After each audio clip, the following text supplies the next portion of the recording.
My name is Pablo My name is Navarrete. Pablo I'm a Navarrete. journalist on behalf of Level Ground, which is a new platform essentially to put out some of the journalism, some of the videos that I'm doing that don't have another home.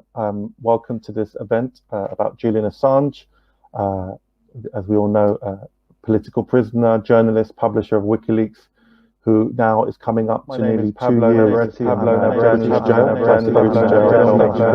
on behalf of Level Ground, which is I made a documentary called No Extradition that came out in August last year, 35-minute film that filmed with Julian's father, John Shipton, that aims to sort of capture some of his father's struggle to free his son, and also this the group of activists, very dedicated, loyal activists who are kind of fighting for Julian's freedom in a context where the kind of mainstream media, the political class in the UK and across the countries such as Australia and the US have really kind of left Julian out to dry. So as I said, it's coming up to 2 years now that Julian has been in his high security prison, loyal activist, very inhumane conditions that have been sort of critiqued by the UN Rapporteur on Torture, amongst many others. And in January, as you know, a British judge, surprising some and many perhaps, declared that he could not be sent to the US, could not be extradited to the US, where he faces up to 175 years possible sentence in jail in a supermax for releasing US army documents that exposed war crimes and a number of other criminal activity. So I'm delighted to have three really excellent guests who all actually feature in No Extradition. In Mohammed Al-Mazi, a journalist who I would argue has been the most consistent, the most sort of systematic chronicler of the injustices of the case of Julian Assange. As I've mentioned earlier, when the media have largely ignored, and if not, been at the vanguard, at the forefront of a smear campaign like no other, perhaps. We've seen it with other characters, Chavez, perhaps, of Venezuela, Jeremy Corbyn, most recently in the UK. But Assange has been right up there, a target of a very sophisticated and sort of systematic smear campaign. And Mohammed has been one of the few journalists that have really tried to engage with the case on its merits and kind of cut through the fog of misinformation that we've been given on Julian Assange. So I'm delighted. He also features in the film at the end. We have Dr. Deepa Driver, who is, she's an academic, she's a trade unionist, she's a human rights activist. She is the organizer of a wonderful set or series of events called Free the Truth, which we filmed for No Extradition. And in fact, that's where we filmed Loki giving a really powerful speech about Julian Assange's case.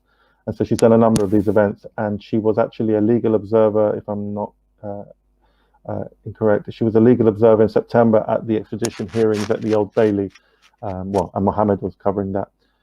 So we have Deepa, and finally, last but not least, we have Loki, a hip-hop artist, a good friend, and someone who, alongside other artists such as MIA, have really been one of the few people from the artistic community really to have also stick their neck out and kind of sort of call out what is happening, and to sort of say that this is an injustice on an epic scale. And he's been a speaker at a number of solidarity events for Julian Assange. So I'll leave it there. I know that we're streaming live on YouTube, on Facebook. On Facebook, we're streaming live on about 6 other pages. So I want to just thank all the organizations that have agreed to cross-post this live. The Don't Extradite Assange campaign, really important UK-based organization.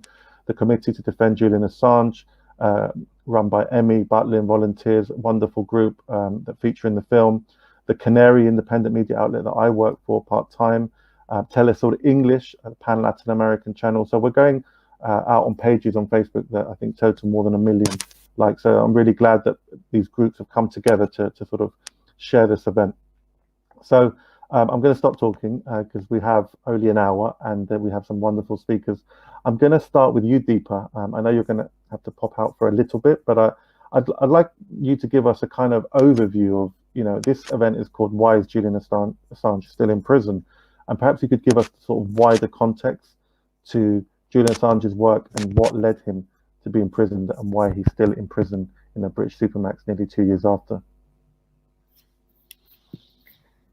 Thanks, Pablo, and thank you for organizing this. And it's a pleasure to speak alongside Mohammed and Karim, because I know, Pablo, how much you've worked to surface the people behind the struggle. And of course, Mohammed and Karim are two of our leading lights. When we think about Julian Assange and we're thinking about why he's in prison at Belmarsh, you immediately think about the accusations that the US have made in relation to espionage and in relation to the crimes that he's supposed to have committed. But the story goes back a little further. And if you think about what WikiLeaks did, one of the most important things that WikiLeaks did was harness the power of technology to the power of whistleblowing and pass that on very nicely, very easily, very cleverly to journalists in order that we could be informed of the crimes that our governments commit in our name. And this meant that for the first time, because of, we use Dropbox all the time nowadays, but when WikiLeaks invented this secure Dropbox where whistleblowers could pass on large volumes of information, the Iraq war logs and the Afghan war logs are so huge that much of the documentation still remains to be properly mined. And I heard Mohammed say before that he still goes back to the WikiLeaks releases in order to get information about particular people and particular cases. And that was not really possible before WikiLeaks, or hadn't been done so cleverly, in a way that both protected whistleblowers, but also ensured the security of the documentation that was there, which meant that to this day, WikiLeaks is one of the few media organizations that has a 100% accuracy record. Now, if you think of the kind of misinformation and fake news that we see in the mainstream media, and I use those words advisedly because that kind of misinformation is not what WikiLeaks did. They presented real hard evidence for us to be able to make up our minds and not have information intermediated by journalists. Now, there was, of course, there were before this always journalists who relied on sources and who brought about information to the public that was really important and allowed us to see what was going on behind the closed walls of government. But quite a lot of the time, what we found, especially during the Iraq war, for example, many of these journalists, either due to the pressure of deadlines or due to the pressure of the news cycle, or due to the fact that many of them are owned by, many of the news organizations and media organizations are owned by oligopolists, and there is a huge pressure to fit in with a narrative that others, others within your news community can abide by. And also the pressure that getting this kind of evidence, especially if you're a journalist, is very hard. What these news organizations were doing in order to get information in some instances were actually being embedded reporters, say within the American military or British military, which meant to a certain extent, some of them were actually being co-opted into the kind of ways in which the military was thinking.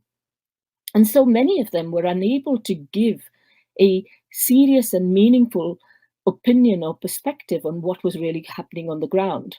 Patrick Colburn, the legendary kind of journalist and correspondent, has pointed out that, for example, he knew what was going on in Iraq on the ground, but he was unable to get it published because it was difficult to get the evidence of what was going on.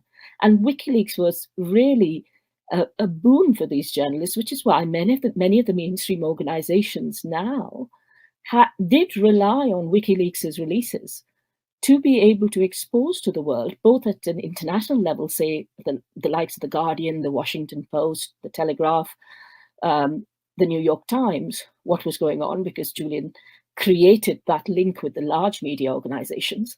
But he also nurtured local organizations in small places, in smaller countries like Tunisia, where there were matters which were not really interesting or relevant to the readers of The Guardian or the New York Times, or interesting to the publishers of those organizations, but really relevant to what happened on the ground in those countries, and released evidence of corruption, etc., which made governments be toppled and changed.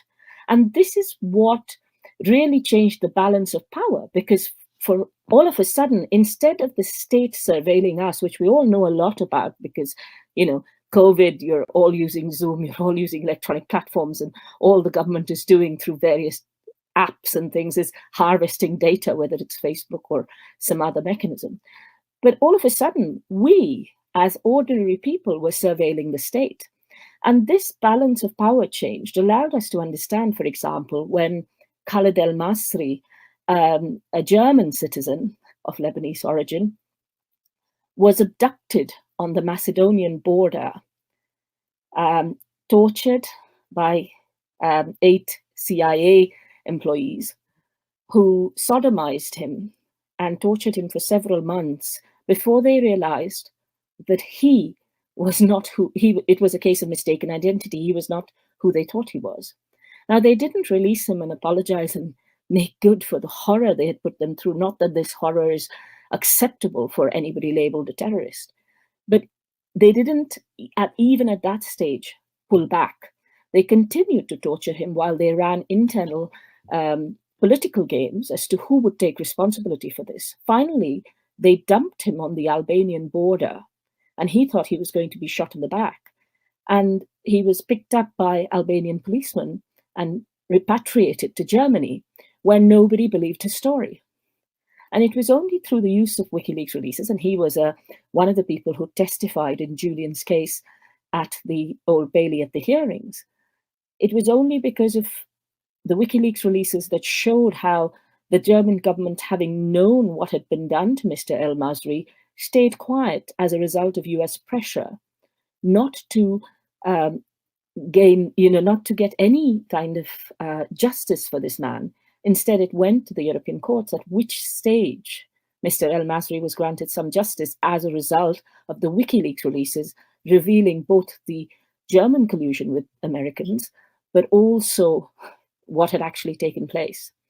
And whether you see it in the case of the Guantanamo Bay detainees, who to this day, and it's 19 years, I believe now, who are being treated as though they are criminals without trial and without charge, and without the ability to communicate effectively with their attorneys, treated in absolutely horrendous conditions, or whether it is ordinary people whose governments are behaving in extremely corrupt ways, or whether it is toxic waste being dumped off the Ivory Coast. It was WikiLeaks that released this information.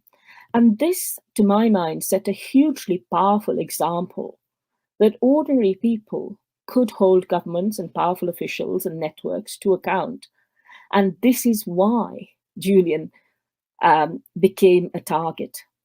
And when he became a target of 5 of the United States and at least 4 of their allies, who were allies in war, which was extremely unjustified and illegal. For example, Britain and Australia have both colluded in the torture of Julian Assange when he was illegally detained in effect in the Ecuadorian embassy, as the UN Special Rapporteur and the UN Working Group on Arbitrary Detention have shown. Julian was never given due process throughout this case. In fact, at one stage, I believe he was at a hearing where, for when he was arrested, and he told his name and his date of birth, and they labeled him a narcissist. And it is this kind of treatment that he has received throughout, including Lady Emma Arbuthnot, who was Chief Magistrate at Westminster Magistrates Court, who was presiding over Julian's case, while, as Declassified UK shows, she had serious conflicts of interest. Her son was involved in a company called Darktrace. Her husband was in dealings with Sir Richard Daley. And this means that a lot of the process that Julian has been put through has been, it has, to people who are sitting outside, not seemed like a fair process. And certainly to Julian, who has been diagnosed as being on the autistic spectrum, who is having a chronic lung condition since 2012, has had serious physical and mental outcomes of what is psychological torture, including right now, he's having serious depression.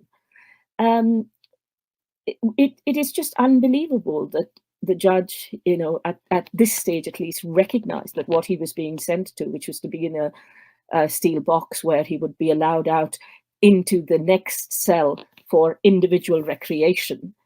And this was a 15-foot cell, and occasionally he'll be allowed out there, and neither he nor his lawyers in pre-trial stage will be able to talk to the press or talk to anybody outside. Some of the materials shown to his lawyers will not be shown to him. This is the kind of thing he's expecting to see in the US as part of which the US have admitted is what he's going to experience when he goes to the United States for supposed trial. For what? He is not a US citizen. The acts that he commissioned weren't done in the US. He revealed the truth. And just because it is embarrassing to governments or because it reveals their criminality, these governments have then used the classification process to create what is a pretense of legitimacy around this arbitrary process to drag a journalist and publisher through the courts on false premises in order to vilify him and to pretend that he's a criminal. And I urge all the viewers here this is a complex case and it's been going on for several years, which means it feels like 10 cases in one. I'd urge you please to inform yourselves and to join with both grassroots groups and Don't Extradite Assange, which is the official campaign here, to campaign for Julian's release, because what is happening to Julian isn't just about Julian, although that is horrific in itself for this individual. It's also about us and how we are being suppressed, and our right to know is being suppressed. And I urge you to support him at this terrible time. Thank you very much.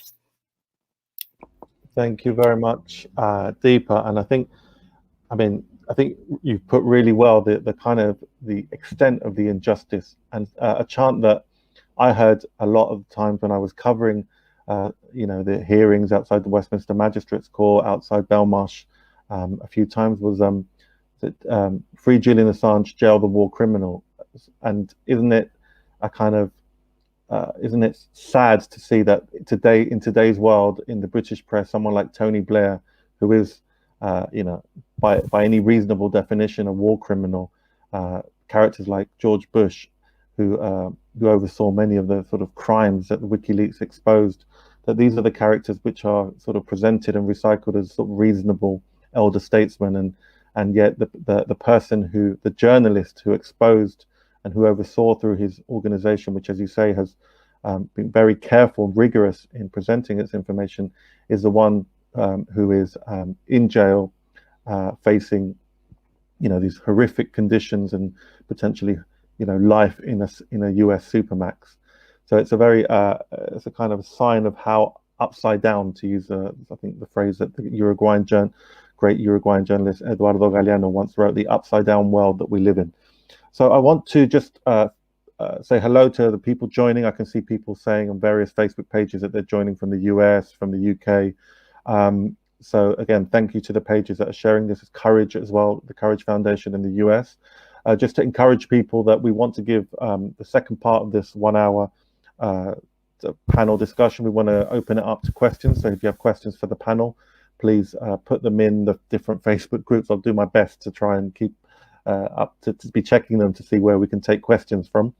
And I want to now bring in Mo, because Mo, as I said, has been, arguably the journalist that's been at the most of these hearings that so many journalists have just ignored or pretended that they weren't taking place.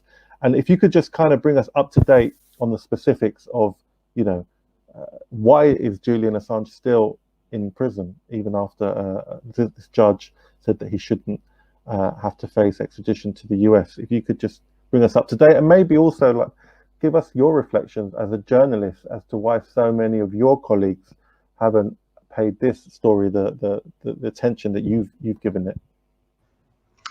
Thank you very much, Pablo.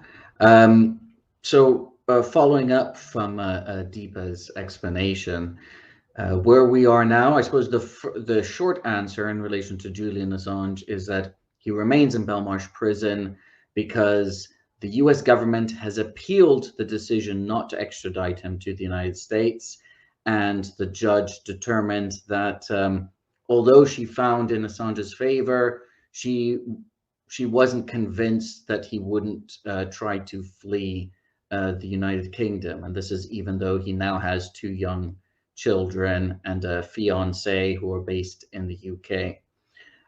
So he's been denied bail on that basis. And so there's an ongoing appeal process at the High Court. Before we go there, maybe just a brief summary for some people who might not fully know. There were 18 charges levied by the US government against Julian Assange. 17 out of the 18 of those charges were under the Espionage Act, and one was under the one was a charge of conspiracy to commit computer intrusion, where it's alleged that Julian Assange discussed, although never successfully, helped Chelsea Manning to crack a password hash. Now, the defense position in that case is that was just about accessing a video gaming website, and there was an expert who produced a report, an expert from former US military investigations, a forensic expert who reviewed the various data and produced a report saying that his findings coincided with that defense position. But setting that aside, although the judge refused to extradite Julian Assange, that was purely on the basis that she considered him to be at substantial risk of committing suicide were he to be subjected to prison conditions and pretrial detention conditions in the United States. Essentially, she accepted 99% of the prosecution's arguments that the prosecution case did not violate the right to freedom of speech, that Julian Assange's actions, if proven, would place him beyond that of what she referred to as a responsible journalist, or beyond the bounds of lawful journalism. She said that although the First Amendment protects journalistic activity, well, in fact, the First Amendment to the United States does protect journalistic activity, regardless of whether a person is considered to be a journalist. But the judge concluded, Judge Vanessa Breza concluded that his activities, quote, went beyond the mere encouragement of a whistleblower, end quote. So right now, the reason why this is so concerning is because she gave examples of where Julian Assange allegedly, because we don't know for certain who was communicating with Chelsea Manning at any given time, it could have been other people. But even if we accept that it was Julian Assange, it's alleged that when Chelsea Manning said that she didn't have anything further to give, he allegedly said to her, "Curious eyes never run dry from my experience," something that the judge requoted multiple times in her judgment. And for her, this is evidence that he went beyond the actions, is part of the evidence that he went beyond the actions of a mere responsible journalist. This is even though there were multiple expert witnesses who testified in painstaking detail that it is quite normal for journalists to actively seek to extract information from sources, including encouraging them to produce more information, even when they say initially that they can't. But she appeared unconvinced by that. So she rendered her decision. It's gone up now to the High Court, where the prosecution have filed their appeal, and the High Court judge have granted the defense until the 29th of March, so towards the end of next month, to reply to that appeal. My understanding is also that the defense, in addition to responding to the prosecution's appeal, the defense are also presenting their own cross appeal, or they're considering it, because they would like to challenge the parts of the decision or parts of the judge's decision where she said basically, where she accepted the prosecution's case, that it's okay for Julian Assange to be extradited to the United States to face espionage charges where there's no defense, actually, in relation to your intent. There's no public interest defense. You can't argue that, well, my motivations were to reveal war crimes to the public. That doesn't matter. Under the Espionage Act charges, you do not need to prove that any harm has come to anybody. So the U.S. government won't have to say establish that somebody has died as a result of disclosures. I mean, they may try to argue it just to help the jury convict Assange, but they don't need to. They don't need to prove anything. And if what Pentagon Papers Pentagon Papers whistleblower Daniel Ellsberg told the court was that during his trial under the Espionage Act in the 1970s, every time that he tried to testify as to why he leaked the information that he leaked, the prosecution would object, and the judge shut down his testimony on the basis that these Espionage Act charges are strict liability. So essentially, Julian Assange is facing up to 175 years in prison for his role in obtaining classified documents, which is something investigative journalists do all the time, and publishing classified documents, which is something investigative journalists also do all the time. And we'll see what it is that the court decides by the end of March, or even going into April. We'll see whether the court decides to grant the prosecution the right to appeal, because even though they filed the appeal, the High Court judge still has to consider whether or not they'll grant them permission. If the High Court judge doesn't, the prosecution may leave it at that, and that may then become the end of the case, and Julian Assange would ultimately be released from being detained in pretrial detention at Belmarsh. If they decide not to, then they could conceivably appeal to the Supreme Court. As to why it is that more journalists haven't come out sooner, I think there is a lot of groupthink. There's a lot of smearing of Assange. For a while, he was treated as being sort of radioactive because there had been various allegations. A preliminary investigation and Sweden had been opened up. And I think lots of people had succumbed to the rather sustained smear campaign against him, both in relation to the Swedish investigation, which ultimately went nowhere, despite the fact that there was plenty of evidence of irregularities and political motivation in terms of the governments of Sweden and the governments of the UK in relation to that case. But also, Julian Assange was perpetually represented, especially after the 2016 election, as somehow being responsible for the election of Donald Trump.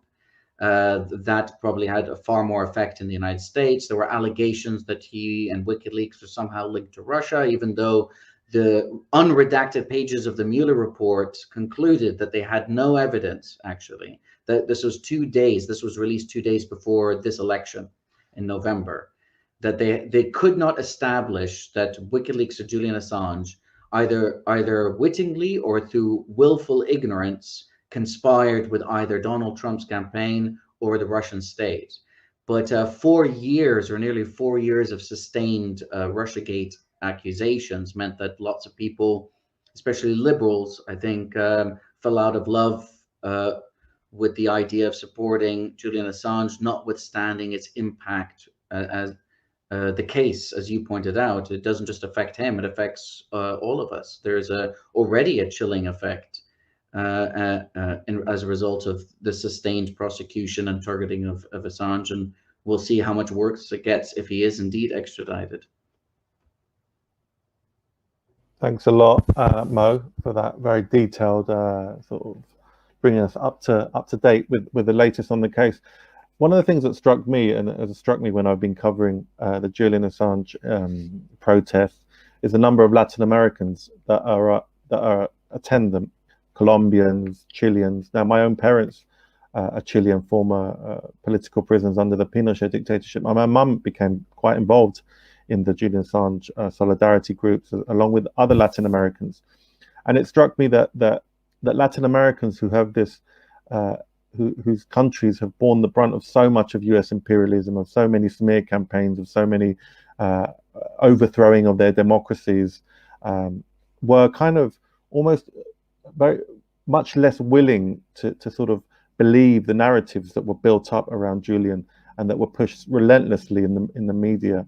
And I think that was ultimately seems to have been proven right. And I think that the sadly perhaps people in countries such as the UK and the US, and quite understandably with the absolute barrage of misinformation around this case that they've been subjected to, and perhaps not having experienced that the US imperialism and what it does to people that it wants to eliminate, either physically or in a kind of sort of character assassination type of way.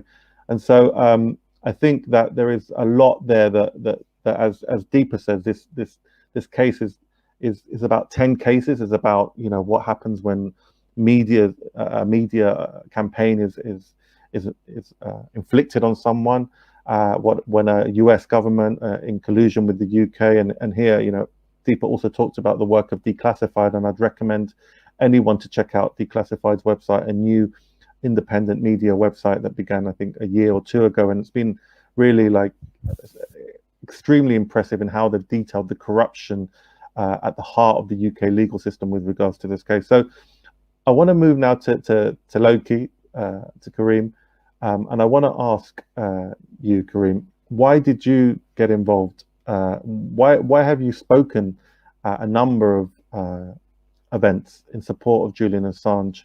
And what do you think that this case tells us about the state of British democracy, the state of US democracy? Quite a big question, so hopefully. But to start off with, I would like to encourage everybody watching this to donate to Stella Morris's crowdfunder page. I would also like to say it is an honor to share the platform with Deepa, who has campaigned tirelessly on this issue. We need many, many more like Mo and Deepa out there doing the vital work. Now, to answer your question, I'd like to do something that I don't normally do, which is quote Donald Rumsfeld. So his quote is as follows: "Reports that say something hasn't happened are always interesting to me, because, as we know, there are known knowns. There are things we know we know. We also know that there are known unknowns. That is to say, we know there are some things that we do not know, but there are also unknown unknowns, the ones we don't know. And if one looks throughout the history of our country and other free countries, it is the latter category that tends to be the difficult ones." Now, Julian Assange has done more than anyone in our lifetime to reveal the unknown unknowns of the powerful. And as Peter Gallison put it in the book Agnotology, The Making and Unmaking of Ignorance, the classified universe is certainly not smaller and is very probably much larger than the unclassified one. If you look at the year the war on terror started, 2001, you see that there were 33 million classified actions taken by the US government. They spent about $5.5 billion to keep those classified documents secure.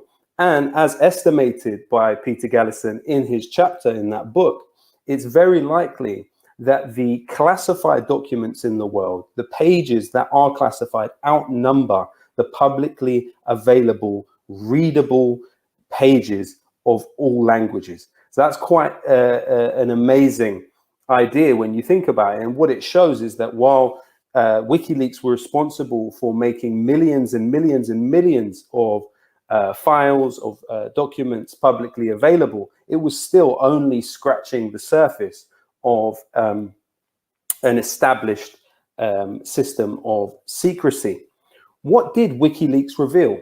Well, one of the things they revealed, as Catherine Gunn later did also do, that the State Department were asking diplomats, among them British diplomats, to spy on other diplomats, including even the Secretary General. And that went as far as trying to obtain the credit card numbers of other diplomats. It also revealed the bipartisan push from Obama, working alongside Republicans and hoping to come to the aid of Bush officials who seem to face criminal investigation for torture, for alleged torture in Spain. We also saw revealed by WikiLeaks the extent to which US intelligence agencies were hacking into iPhones and computers, and even had technology that could turn smart TVs into listening devices. The CIA, seemingly from WikiLeaks documents, were seeking to develop a technology that could hack into people's cars in order to carry out nearly undetectable assassinations. On the subject of MIA and her willingness to speak out and the seeming hesitance to speak out among other musicians, one of the things WikiLeaks revealed was the strong ties which exist between Sony and the US government. And while the liberals have certainly turned Julian Assange into public enemy number one in many ways due to the Podesta emails, let's not forget it was WikiLeaks that exposed ICE policies, including child and parent separation at the border with Mexico. WikiLeaks also revealed Pope Benedict impeding and interfering in an investigation into alleged child sex abuse within the Catholic Church in Ireland. Overall, WikiLeaks exposed documents that would have belonged to the Peruvian, the Kenyan, videos supposedly from the Chinese, documents from the Iranian, the German, the Syrian, the Saudi, the Yemeni, the Turkish, the Russian, the French, and the UAE governments.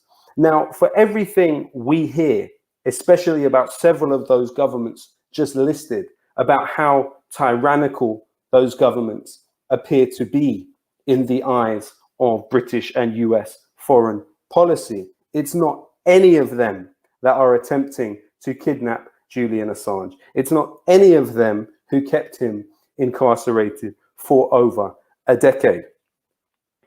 What is it that they are seeking to prosecute him for? Well, strictly, it's the Afghan, Iraq war logs, the Guantanamo Bay documents, and the diplomatic cables between 2009 and 2011, as far as I understand.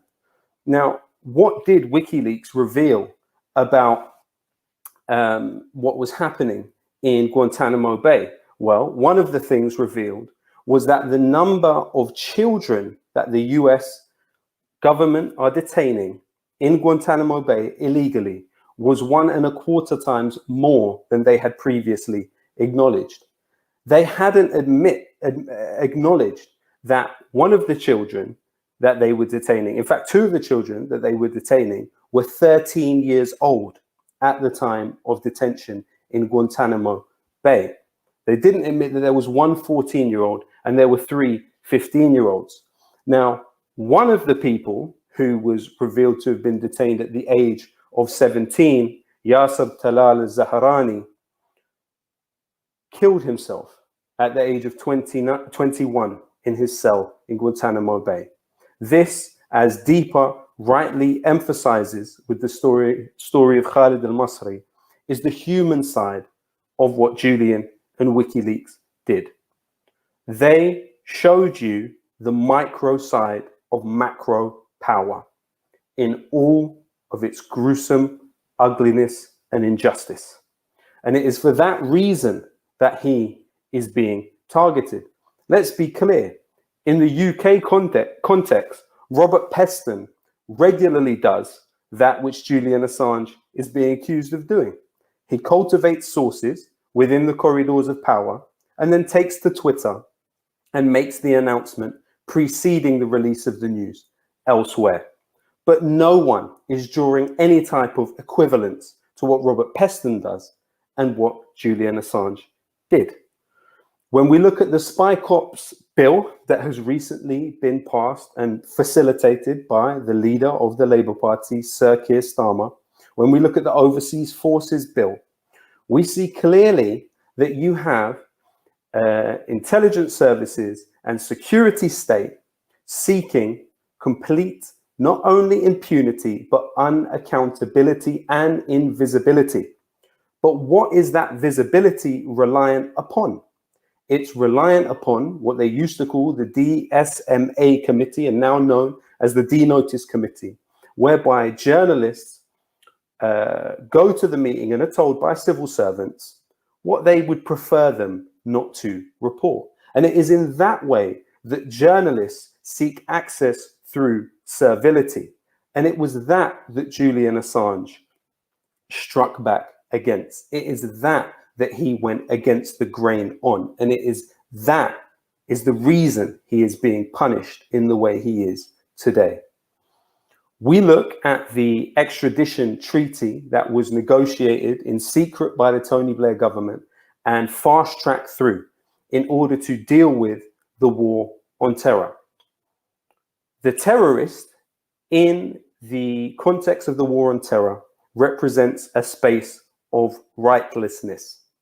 They can be detained, they can be extradited, they can be sent around the world to black sites and tortured because they don't have rights, because they occupy that space of rightlessness. And since 2007, the UK has sent 135 UK citizens to the US. A quarter of those people that were sent to the US were being sent for non-violent crimes. Now, in contrast to that, the United States has only surrendered 11 people to the UK. Let's not forget that in the spirit of bipartisan imperialism, both Mitch McConnell and Hillary Clinton have referred to Julian as a terrorist. Now, the law that was brought in by the Tories means that the Home Secretary, when giving final approval to extraditions, is not allowed to consider the human rights implications of that decision. Now, the judge was quite right when she said that he was at risk in the United States, because let's not forget that US prisoners are 5 times more likely than US citizens to commit suicide. So US prisoners that are inside the prisons are 5 times more likely than general population to kill themselves. And it was 5 years ago that the UN Working Group on Arbitrary Detention determined that Britain was illegally detaining Julian Assange. But when we talk about the bipartisan intransigence, we see the killer of Harry Dunn, Anna Skoulas, being protected by both the Trump administration and the Biden administration. Now, the cutting off of Julian from the public imagination and from support of those in and around the establishment is seen very clearly in the recent refusal to give a video meeting to a group of 16 British MPs that goes across parties and even includes David Davis. This is to push back on a tide which is turning. We must be absolutely clear that the brilliant work of organizations like Declassified, the brilliant work by Deepa, by John Rees at the Don't Extradite, Assange, by yourself, Pablo, and yourself, Mo, and many others, has helped to determine the conditions outside of the court and thus will have some effect on what happens inside the court. We can't pretend that these things take place in a vacuum. Now, just to end, I wanted to talk about the question, which seems kind of unkind in retrospect, that was asked to the son of Daphne Caruana Galizia, who was the primary investigator of the Panama Papers, who was responsible for that. Following her assassination by car bomb in Malta, her son was asked, what is the best way to protect whistleblowers? His reply was, the best way to protect them is to act on what they reveal. And so what we ask of all of those viewing this today is to act on what was revealed by Julian Assange and stand with him now. Because to stand with him is to stand with yourself and with those like you who believe that there is a public interest in knowing what the powerful are doing with our taxes. Thank you, Kareem. It's always an education, and I urge if anyone who doesn't follow Loki on Twitter or on his Facebook to do so. I'm sure you'll agree. You're gonna certainly learn more listening to Loki for 10 minutes than you will listening to the BBC for many years. So before we have a question that's coming on YouTube that's interesting, but before we go to that question, Deepa, I want to also want you to tell us a little bit about what it was like in September when you went to listen to these hearings, and you know, because I think part of what we discussed is this kind of media misinformation, but I think people are really kind of quite blind to the outrages in the British legal system, what people are subjected to, and you know, in a previous Q&A, I was struck by your account of what you had to face, and I just wonder if you could sort of summarize that for us. I know we haven't got that much time, but it would be, I was struck by that, and I just wonder if you could tell us, and perhaps very briefly, we've talked about how the political class have abandoned Julian, and I know that you're a member, the current leader of the Labour Party, Sir Keir Starmer, is the MP for your MP, and I just wonder if you could just sort of tell us a little bit about his connections with this case, which, you know, are questionable at best. Thanks, Pablo.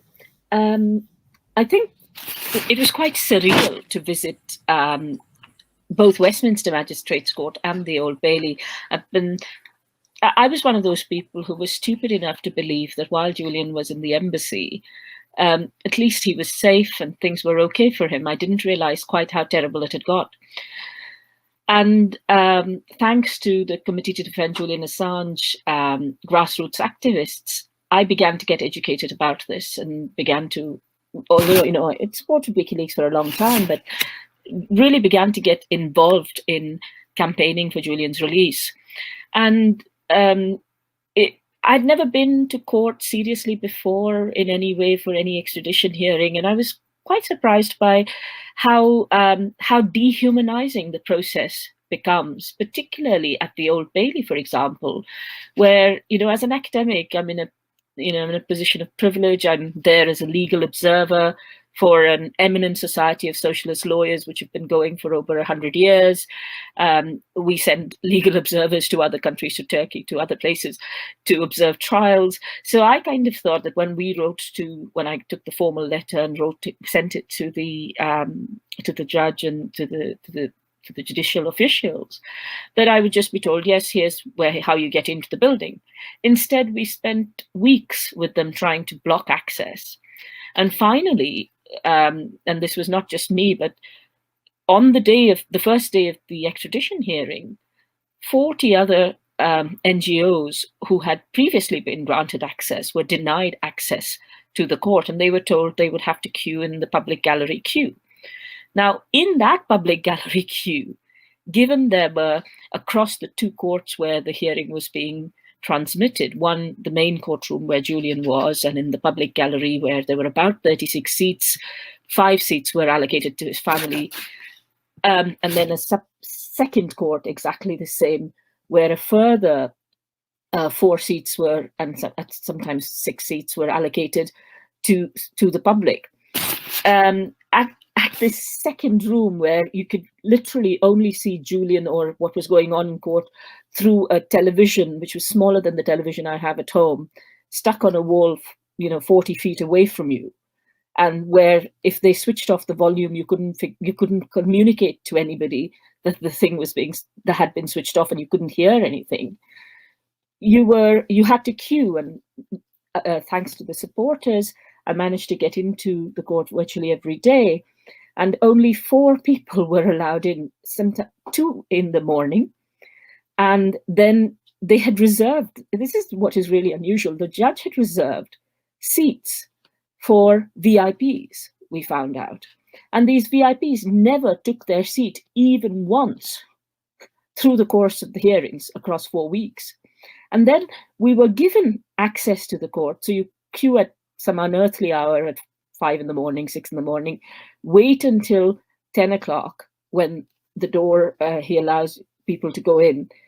He then makes you wait even longer outside because he faffs around. And then by this time, the hearing started, so you're missing bits of it. You're not allowed to take any water. You're not allowed to take any food.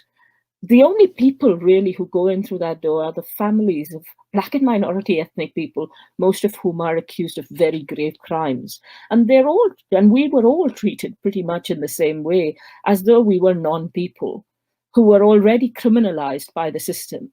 You then go into this gallery where downstairs you can see the journalists having a cup of tea and drinking their coffees and using their laptops, where you're not allowed to even keep your phone on you, no devices either, not even a chewing gum. And you sit up there waiting for about 8 hours. Nobody cares whether you understand. There is a loud buzzing noise through the hearing from the door. The temperature in our courtroom was kept at below 16 degrees. Sometimes, we were all wearing hats and gloves in that room to be able to sit. And we were told that that temperature had been set by the judge in order that, God knows for what reason, actually, I don't want to quote what was said.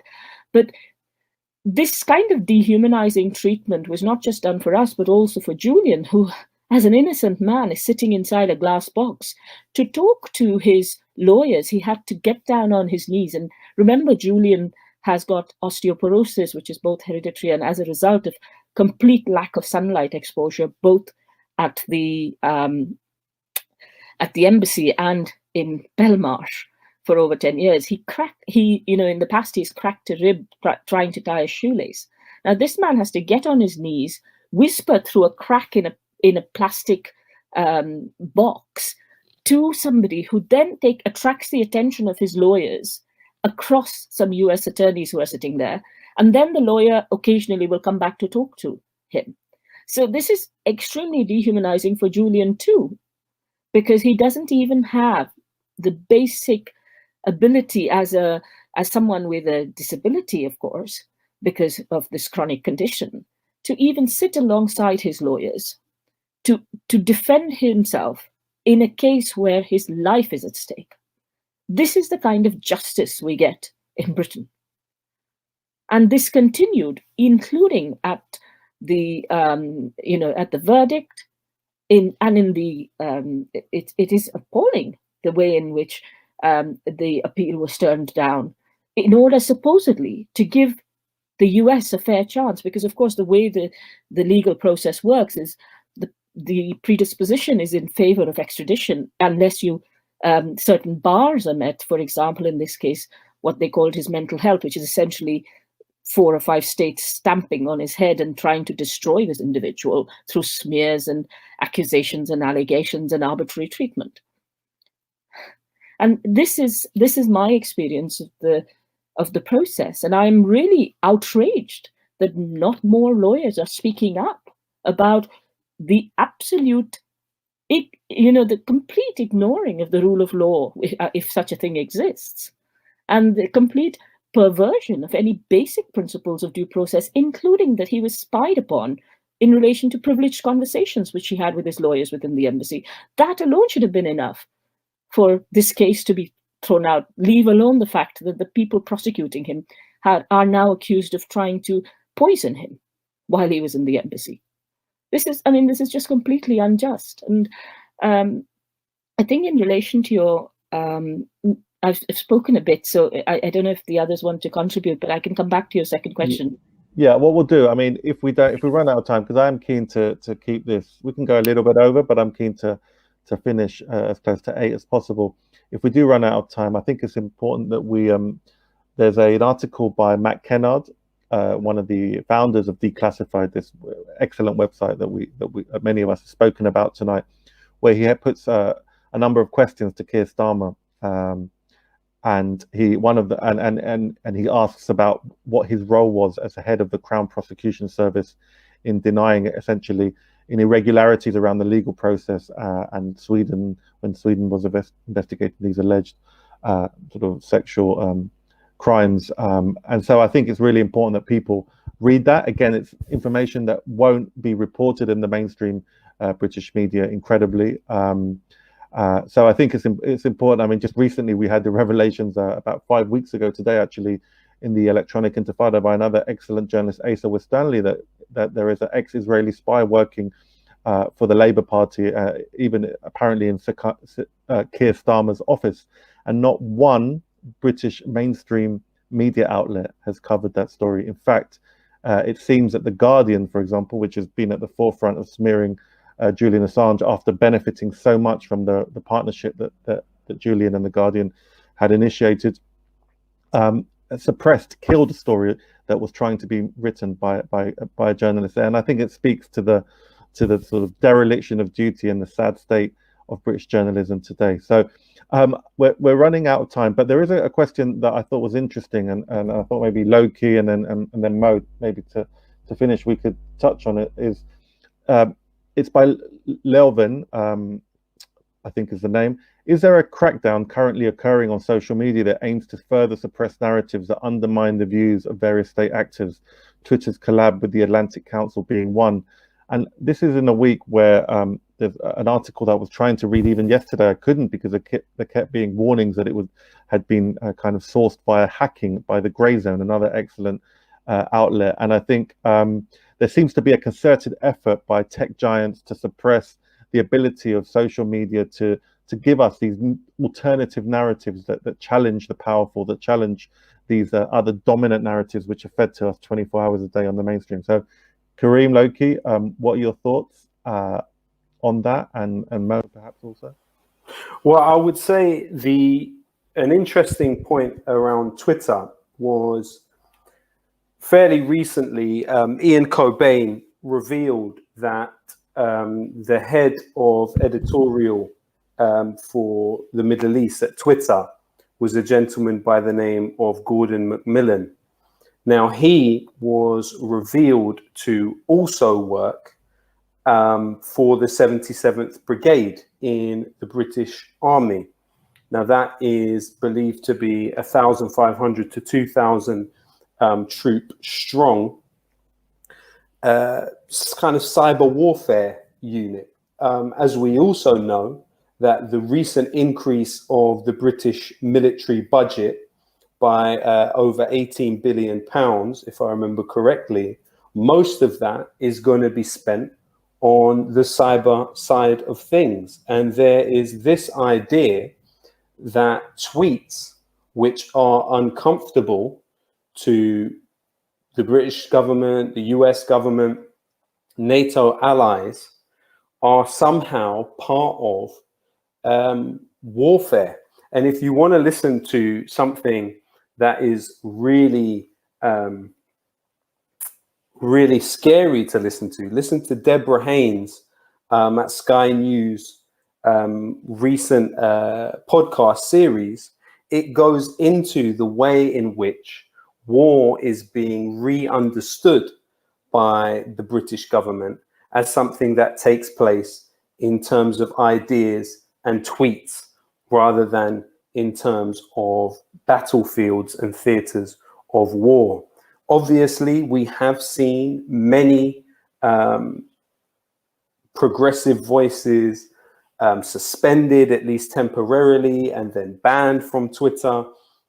It's extending, it's extending. And we have to be absolutely clear about that stuff and in absolute solidarity with those who are having their freedom of speech curtailed, including Professor David Miller at Bristol, merely for calling Zionism what it is, something that if you were to read the writings of Vladimir Jabotinsky, in fact, it was a bipartisan accepted reality in the Zionist movement, certainly prior to the establishment of Israel, that it was a colonial project, and that the Palestinians were the indigenous people of Palestine. Yet to state that fact, as David Miller has done, to also point out, as has been well documented in the book What is Islamophobia by David Miller, Tom Mills and others, there is involvement in think tanks which push out irrationalizing ideas about Muslims, there does happen to be a cross interest in those that also fund the building of Israeli settlements on Palestinian lands, which are deemed illegal. In fact, in the work that was put together in one of the chapters of that book, it found that 75% of the organizations which fund the think tanks, the kind of think tanks whose work was quoted by Anders Breivik and the New Zealand terrorist, among others, the same think tanks, 75% of the organizations which fund those think tanks also fund the building of illegal Israeli settlements on Palestinian land. Now, to state those documented realities, he is being crushed in a major way. So there's we stand with David, and we hope that the admin at Bristol University can have guts in this regard, but they are attempting to crush this man's career. So it's important that we understand that what's happening on Twitter is an extension of what is happening overall in terms of squashing freedom of speech for many.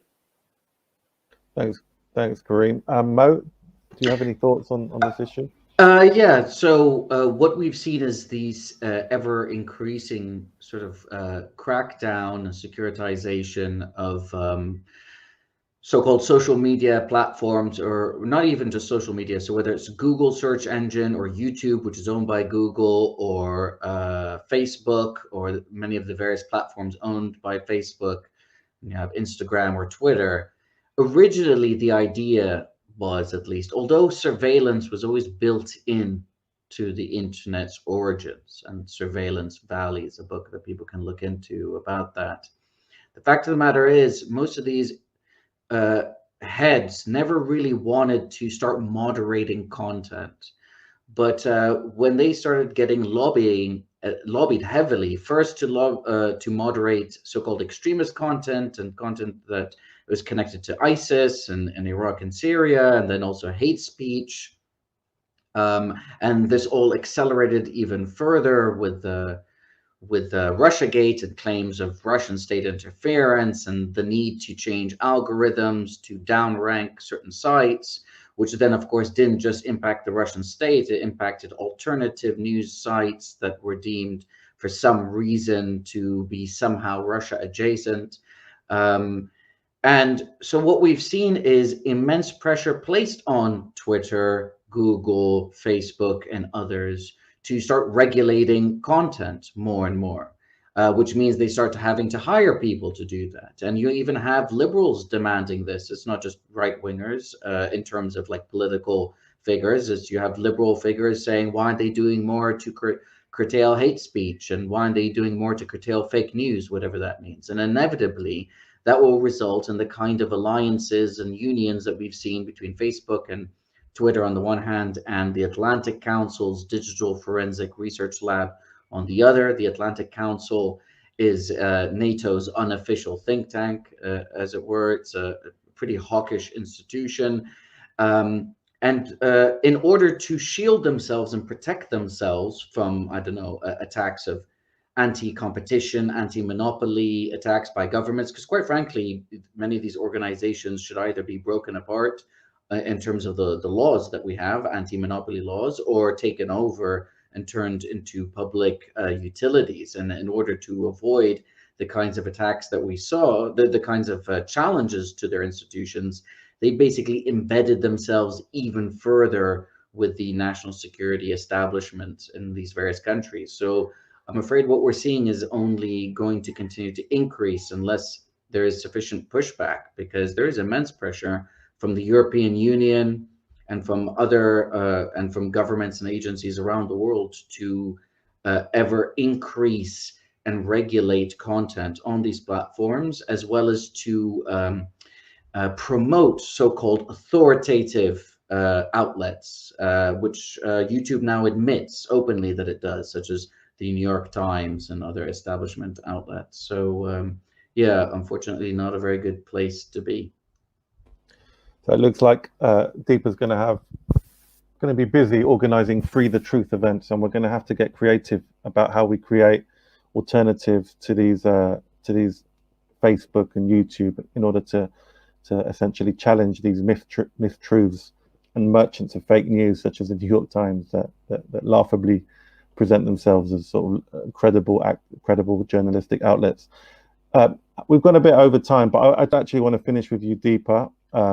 I think we need to know a little bit more about Mr. Starmer relationship to this. And I want us, maybe you could give us some kind of hope around how you still, I mean, do you still feel hopeful about this case? Do you think that the people pressure, that things are changing, that Julian Assange will be released from prison one day, and that the sort of appeals by the US will come to nothing, and hopefully he will be free? That would be the outcome that we all want, and obviously then the jailing of the war criminals we can deal with after. Thanks, Pablo. Firstly, yes, I do feel optimistic about Julian being released. I know it seems strange to say this after all I've said about the due process in court, but I'm very confident that the kinds of grassroots activists and ordinary people across the Labour movement, across the left, across the right, and ordinary citizens who've begun to realise that what has happened to Julian is a stitch-up, is going to make a big difference to what is happening inside court. And now all these big organizations which were shying away from Julian in the past, many of them have now come forward, including Amnesty, Human Rights Watch, and others who were, standing in the back at the back of the queue before, and including, people like Reporters Without Borders. They've all come out and said, no, he should not be extradited. And also, there is political pressure building. Many of the newspapers, I'm very pleased to say that the trade unions, led by the NUJ now, because the General Secretary has written to the other trade unions, Unite, have all started to come together to say that Julian should not be extradited. So the political pressure is building. People are beginning to join the dots and recognize that Julian's case is not about him. It's not about an individual. It's about us. So that's the first thing. Coming back to Starmer, yes, I am ashamed to say that I'm a member of the CLP and a member of the Labour Party at a time when we have in charge of the Labour Party people who undermined the 2017 and the 2019 elections, and undermined the chance of a Jeremy Corbyn-led socialist government in this country, which would have prevented the kind of horrendous homelessness, the destruction of the NHS, the destruction of public services, the privatization of important services that have placed so many people, made so many people vulnerable. And they were not a particularly left-wing government. They were a fairly moderate left group. And it is a shame that the Labour Party, which supposedly represents the Labour movement, feels the same to stand with unions and be on picket lines, which is something that changed during Jeremy's tenure as leader. And I'm also pleased to say that it is the Labour Party MPs, alongside people like David Davis and now even Caroline Green Party, Caroline Lucas, have all come out and express their solidarity with Julian. And John McDonnell is the only MP who has actually met Julian at Belmarsh, who's been permitted to meet Julian at Belmarsh. And he says that it is an absolute travesty what Julian is going through. Keir Starmer, on the other hand, we must remember that Keir's role in this is extremely worrying. It was Keir Starmer's CPS that insisted on preventing, and we have documentary evidence of this through the freedom of information request by the fantastic Italian journalist Stefania Maurizi, which show that Keir Starmer's CPS wrote to the Swedish authorities saying, don't you dare get cold feet. This case is not being prosecuted like any other case. There are other freedom of information requests which are coming through, which show the role of the Metropolitan Police and others in surveilling supporters who were outside the British embassy, the Ecuadorian embassy, not to mention surveilling Julian. This has always been about curtailing the public's right to know. And it is shameful that Keir Starmer thinks that it is okay that the due process, that Julian is supposedly receiving is a fair process, and the extradition treaty is fair in terms of Julian getting due process and being extradited to US. So I hope that these kinds of things will be surfaced, and Matt Kennard of Declassified UK has done some excellent work explaining Keir's serious and egregious kind of failures in standing up for human rights, as we can of course see in the abstention on the Spy Cops bill and the abstention of moral responsibility for many of the issues that the Labour Party should be standing up for at a time when the Conservative government is one of the worst we've seen. So yes, very ashamed, and hoping that our political pressure will actually change both the Labour Party and the outcome for Julian. It's very important that people mobilize in the next 2 to 3 months, because this is the most and the crucial period as Julian's case goes to the High Court for appeal by the US, for us to mobilize and take a stance against this grave, grave injustice to Julian and to us. Thanks a lot, Deepa. And I know that you've got an event on Saturday.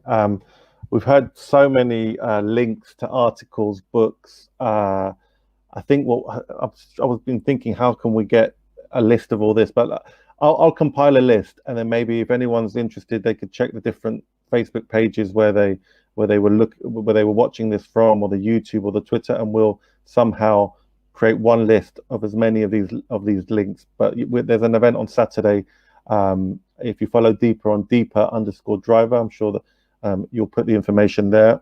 So I just want to, we've gone a bit over as well, so I just want to basically again thank the speakers, the incredible speakers, Loki, Mohammed and Deepa, for giving us so much insight into this case, into this epic injustice that we're living here in London, in the UK, in a country that likes to pontificate about human rights and about the crimes of others, but whose political class have ignored this epic crime taking place in its capital.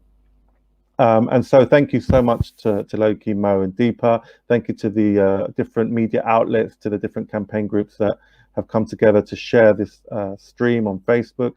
And yeah, and hopefully people will come together. They've learned some, and they'll get involved in the groups that are coming together to campaign for Julian's freedom, and we'll be able to see that day when Julian Assange walks out of Belmarsh and is reunited with his partner and his 2 young children. So thanks again, and stay in touch, and we'll be doing more of these events. So thank you.